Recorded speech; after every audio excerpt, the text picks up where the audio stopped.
ఈరోజు Ekta Divas, national unity day, Sardar Vallabhbhai Patel గారి birthday.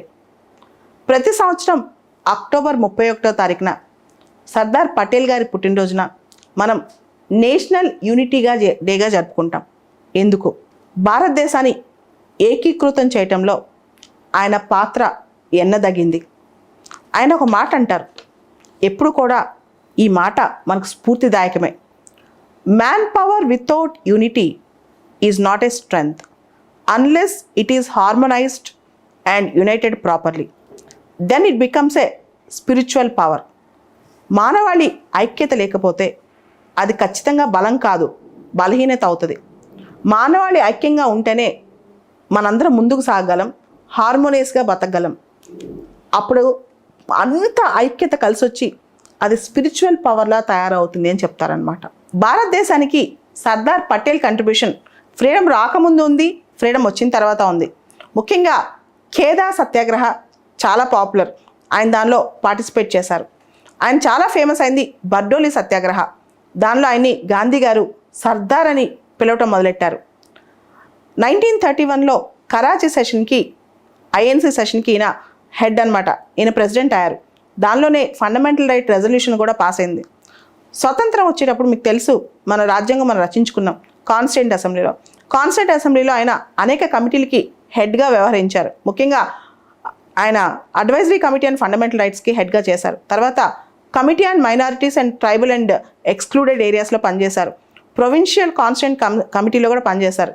దాంతోపాటు మనకు స్వతంత్రం వచ్చిన తర్వాత సర్దార్ పటేల్ రోల్ చాలా గొప్పదన్నమాట. ఐరన్ మ్యాన్ ఆఫ్ ఇండియా అని పిలుస్తారు, బిస్మార్క్ ఆఫ్ మోడర్న్ ఇండియా అని కూడా అంటుంటారు. And he's a father of modern civil services. First batch of civil సర్వెంట్స్కి ఆయన స్పీచ్ ఇచ్చారనమాట April 21 రోజు. ప్రతి సంవత్సరం April 21 మనం సివిల్ సర్వీసెస్ డేగా అందుకే జరుపుకుంటాం ఇప్పటికి కూడా. సర్దార్ వల్లభాయ్ పటేల్ భారతదేశాన్ని ఏకీకృతం చేయడంలో తీవ్రమైన కృషి చేశారు. ముఖ్యంగా హైదరాబాద్ ఆపరేషన్ ప్రోలో కానీ ఈ మొత్తం ఏకీకృతం చేయడంలో ఆయన carrot and stick policy follow అయ్యారు. ఆయన ఫారెన్ పాలసీలో కానీ ఇంటర్నల్ పాలసీలో కానీ రియలిస్ట్ అని చెప్పొచ్చు. జవహర్లాల్ నెహ్రూ ఐడియలిస్ట్ అయితే మీకు తెలుసు, జవహర్లాల్ నెహ్రూ ప్రైమ్ మినిస్టర్ అయ్యారు.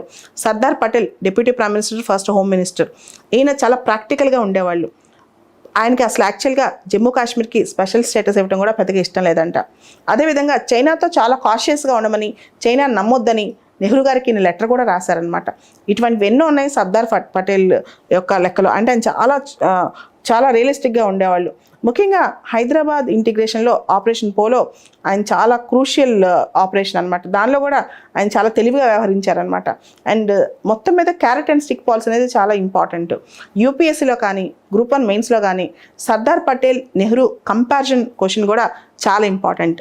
అయితే ఆయన కృషికి గాను మనం ఆయనది నిలువెత్తు విగ్రహం, స్టాచ్యూ, చిన్నది కాదు, ప్రపంచంలోనే అతి పెద్ద స్టాచ్యూ అనమాట. 182 మీటర్స్.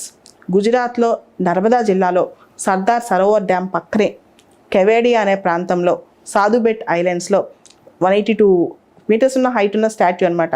షాంఘై కోఆపరేషన్ ఆర్గనైజేషన్ వాళ్ళు 2020లో ఈ స్టాచ్యూని 8th వండర్గా కూడా గుర్తించారు. అంత పెద్ద స్టాచ్యూ. ఈ యానివర్సరీ దేశం మొత్తం ఘనంగానే చేసుకున్నాం. 2014లో ఆయన పుట్టినరోజు రోజున, అంటే అక్టోబర్ 31 రోజున ఏక్ భారత్ శ్రేష్ఠ భారత్ అనే ఒక ప్రోగ్రాం కూడా లాంచ్ చేసాం.